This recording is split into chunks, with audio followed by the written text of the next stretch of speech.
नमस्कार, स्वागत है आपका भीम न्यूज इंडिया में। आप देख रहे हैं भीम न्यूज इंडिया। मैं हूं आपका दोस्त विनय कुमार सिंघल। ये कुंभ में एक महात्मा जी हैं, इनके निजी विचार हैं। देखिए इनका क्या कहना है कुंभ के बारे में। नेता इसका भीम न्यूज से कोई लेना देना नहीं है। इस जनता इनको सोते ही सोते भगवान इनको तो साइलेंट अटैक आ जाए इन मूर्ख नेताओं के अकुशल नेतृत्व में, तब तक ना यहाँ कोई कुंभ है, ना कोई सक्सेस है, ना कोई अनुष्ठान है। सब बकवास है। शंख तो हमारा बजी रहा है, ये परिवर्तन का शंख है।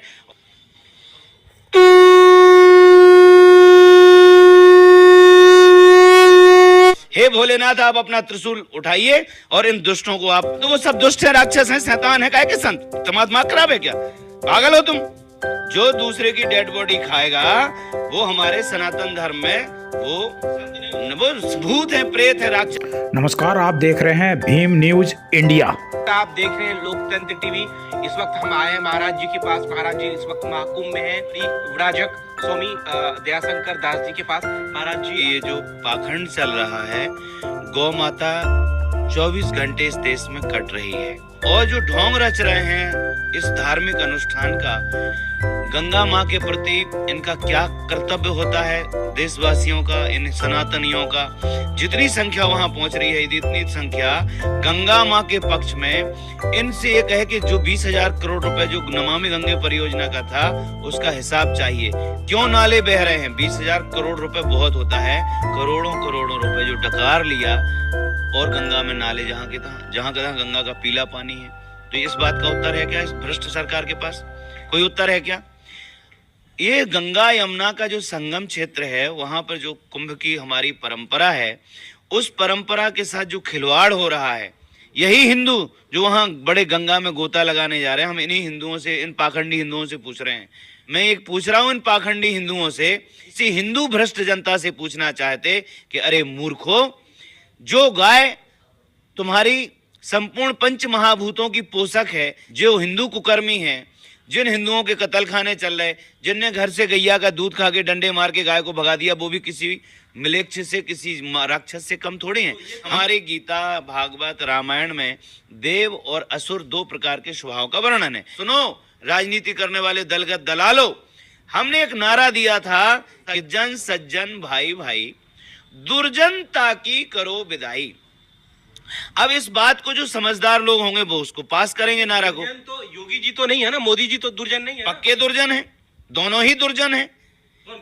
जिसको आप नाम ले रहे हो, जिनका नाम ले रहे हो, तुम्हारे सुनिए ना, लेकिन ये मोदी कह रहे थे जब वहां के मुख्यमंत्री थे गुजरात के, तब ये कहते थे, मनमोहन सिंह, अभी उनकी डेथ हो गई है, मनमोहन सिंह की सरकार को यही मोदी कह रहे थे कि ये कांग्रेस जड़ों से कटी हुई है, ये कांग्रेस जड़ों से कटी हुई है। कॉटन पर तो ये टैक्स लगा रही है और बीफ पर सब्सिडी दे रही है।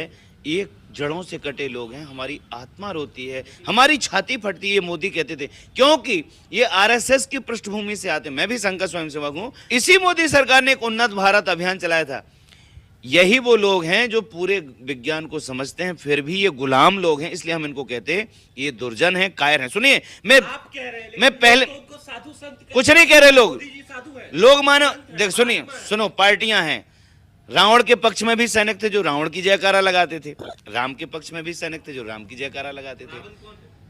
यही जो गाय कटा रहे हैं, चाहे कांग्रेस हो चाहे भाजपा हो, नहीं है ना संत महात्मा। मोदी अगर संत महात्मा होते तो प्रधानमंत्री बनते ही जो उनके ज्ञान था कि गाय माता अवध है, गाय को कटना नहीं चाहिए, मोदी सबसे पहले प्राणपण के साथ गौ माता के विज्ञान को दुनिया के बीच में समझाते। हमें बड़ा अच्छा लगा था जब मोदी दुनिया में जा रहे थे। हमें लगता था कि ये मोदी विश्व के लोगों को, नेताओं को राउंड टेबल पे बिठाएंगे और ये समझा पाएंगे कि अरे भैया गलती मत करो, अपन मानवीय मूल्यों के आधार पर इस पूरे भगवान की सृष्टि को सुंदर सजाएंगे कि माँ है। यदि मोदी को ज्ञान होता, अगर मोदी सज्जन होते, तो मोदी कहते कि भैया जब हमारे प्राण नहीं बटे हैं, हम लोग एक ही चैम्बर में ऑक्सीजन लेते हैं, हमारी प्राण ऊर्जा नहीं बटी है, तो ये समाज, ये दुनिया बट क्यों गई है?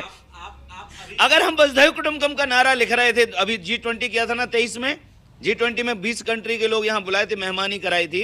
अगर मोदी के अंदर समझ होती तो वो ये समझा पाते देश के चारों शंकराचार्यों को, हमारे पूज्य संतों को, पूज्य श्री राजेंद्र दास जी को, रमण रेती वाले महाराज जी को, रमेश बाबा जी को, और अनेक अनेक हमारे प्रज्ञानानंद जी को। चाहिए अच्छा, आग लगी पड़ी है वहां पे, वहां इतना अनिष्ट हो रहा है, वहां दुनिया भर के चोर और रेपिस्ट पकड़े जा रहे हैं, कोई क्या क्या कुकर्म कर रहे हैं, कितना ड्रग्स वहां पे।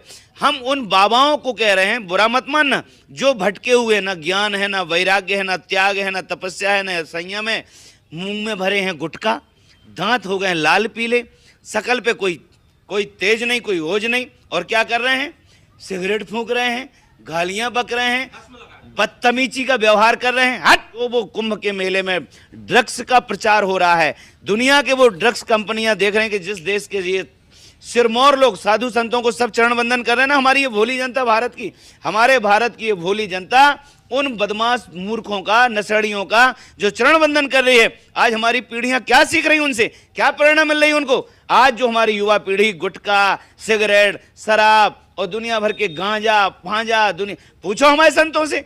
हम वहां प्रदर्शन हो रहा है, वो कुंभ का जो प्रयोजन था, कुंभ का प्रयोजन ये था कि स्वस्थ, प्रसन्न, यशस्वी चरित्र निर्माण के लिए जो जो चीजें, समस्याएं बन रही थी समाज में, उनका वहां पर चिंतन हो, मंथन हो, और समाज स्वस्थ, प्रसन्न, यशस्वी जीवन यात्रा करे। संपूर्ण मानव समाज। पूरी बात होने दिया करो, लुकुर लुकुर करोगे तो माइक तोड़ के फेंक दूंगा और 2 थप्पड़ तुम में लगाऊंगा, समझ गया। मैं, कोई भाजपा का महात्मा है, कोई सपा का महात्मा है, बाबा लोग भी दलगत हो गए, ये भी दलों की दलाली करते हैं, ये सब के सब अपराधी लोग हैं। इनने सब ने मिलकर अपराध किया। राम मंदिर पर जाने वाले गौ भक्तों को, राम भक्तों को इनने सब ने मरवाया है। ये सब दुष्ट प्रवृत्ति के, अरे सरेआम बाबा लोग घोड़े पर, इन्हीं बाबाओं की, बड़े बड़े आचार्यों की। हम तो उस दिन नाराज हुए थे, शंकराचार्य जी की पेशवाई हो रही थी और मैंने रोका। शंकराचार्य जी बैठे हैं हमारे, जिनका हम महामहिम कह रहे हैं, उन्हीं शंकराचार्य जी के आगे आगे जो घोड़ों पे चल रहे थे, मैं तो शंकराचार्य जी से कहना चाह रहा था कि स्वामी जी, ये घोड़े पे बैठ करके जो महात्मा सिगरेट फूंक करके बच्चों को क्या संदेश दे रहे हैं, बताइए। अरे नशेड़ी भरे पड़े वहां। मैं कहता हूं कि इन सब की पेशवाई करने वाले वहां जो लोग हैं, वहां पर जो प्रदर्शन हो रहा है, सिगरेट फूंकते हुए, दांत नीले पीले खीसा निपोर रहे हैं, और उनको ये आचार्य लोग इतना भी विचार नहीं करते हैं।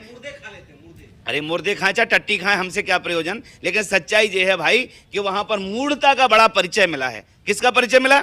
मूढ़ता का, मूर्खता का, अदूरदर्शिता का। और ये जो मिथ्या प्रदर्शन कर रहे हैं, वर्चस्व की लड़ाई, कोई अपना झंडा ऊंचा किए, कोई अपना झंडा ऊंचा किए। मैं क्या कह रहा हूं कि ये झंडा बैनर की लड़ाई इस देश के बाबाओं में भी चल रही, बाबाओं में भी जातिगत समीकरण बन रहे। जो जातियां हैं ना, जैसे वोटों की राजनीति चल रही ना, कि इतने वोट सवर्ण के, इतने हरिजन के, इतने बैकवर्ड के, ऐसे उन बाबाओं में भी यही बीमारी पैदा हो गई कि ये सवर्ण बाबा हैं, ये हरिजन बाबा हैं, ये बैकवर्ड बाबा हैं। मैं तो अंदर से कह रहा हूं इस बात को, कान खोल के सुन लो मठाधीशों, तुम लोग जो काम कर्तव्य होना चाहिए था समझ के विकास पे, चेतना के विकास पे, वो नहीं हो रहा है, बस कलह हो रहा है। दूसरे की टांग खींच रहे, कोई कह रहा हम उसको शंकराचार्य मानते नहीं, कोई कह रहा है कि वो मूर्ख है, वो अंधा है, वो बहरा है। अरे सुनो यार, इन बाबाओं का भी कलह हमको समझ में आ गया। इसलिए हम तो सच्चे संतों का आह्वान करते हैं, जो भजनानंदी हैं, जो राजनीतिक तिकड़मबाजी में नहीं है। कोई कांग्रेस के द्वारा किसी का जन्मोत्सव मनाया जा रहा है, किसी का भाजपा के द्वारा जन्मोत्सव मनाया जा रहा है, कान खोल के सुन लो बाबाओ। अच्छी आप देख रहे थे भीम न्यूज इंडिया की रिपोर्ट कोटा से, पटवारियों की धरना स्थल से। भीम न्यूज इंडिया को यूट्यूब पर सब्सक्राइब कीजिए, लाइक कीजिए, शेयर कीजिए, कमेंट्स कीजिए। भीम न्यूज इंडिया के फेसबुक पेज को भी आप फॉलो कर सकते हैं।